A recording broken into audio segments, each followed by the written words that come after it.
ಕೊಡೋದಿಲ್ಲ. ಹೆಣ್ಣು ಮಕ್ಕಳ ವಿಚಾರಕ್ಕೆ ಹೋದ್ರೆ ಏನಾಗ್ತದೆ ನಿಮ್ಗ ಪುರಾಣದಾಗ ಗೊತ್ತೈತೇನಿ? ಯಾವುದು? ಅವತ್ತು ಸೀತೆಯನ್ನು ಅಪಹರಿಸಿದಂತ ರೇವಣ್ಣನ ಕಥೆ ಏನಾಗೈತಿ ನಿಮ್ಗೆ ಗೊತ್ತೇನು? ರೇವಣ್ಣ ಅಲ್ಲ ಸೀತೆಯನ್ನ ಅಪಹರಿಸಿ. ಮತ್ತೆ ರೇವಣ್ಣ ಬೇರೆ ಯಾರನ್ನ ಅಪಹರಿಸಿ? ಇಲ್ಲ, ಸೀತೆಯನ್ನ ರೇವಣ್ಣ ಕೊಡೋದಿಲ್ಲ.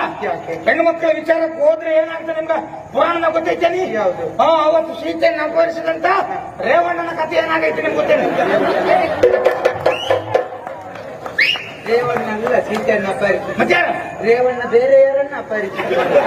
ಇಲ್ಲ, ಸೀತೆಯನ್ನ ರೇವಣ್ಣ ಕೊಡೋದಿಲ್ಲ. ಹೆಣ್ಣು ಮಕ್ಕಳ ವಿಚಾರಕ್ಕೆ ಹೋದ್ರೆ ಏನಾಗ್ತದೆ ನಿಮ್ಗ ಪುರಾಣದಾಗ ಗೊತ್ತೈತೇನಿ? ಯಾವುದು? ಅವತ್ತು ಸೀತೆಯನ್ನು ಅಪಹರಿಸಿದಂತ ರೇವಣ್ಣನ ಕಥೆ ಏನಾಗೈತಿ ನಿಮ್ಗೆ ಗೊತ್ತೇನು? ರೇವಣ್ಣ ಅಲ್ಲ ಸೀತೆಯನ್ನ ಅಪಹರಿಸಿ. ಮತ್ತೆ ರೇವಣ್ಣ ಬೇರೆ ಯಾರನ್ನ ಅಪಹರಿಸಿ? ಇಲ್ಲ, ಸೀತೆಯನ್ನ ರೇವಣ್ಣ ಕೊಡೋದಿಲ್ಲ.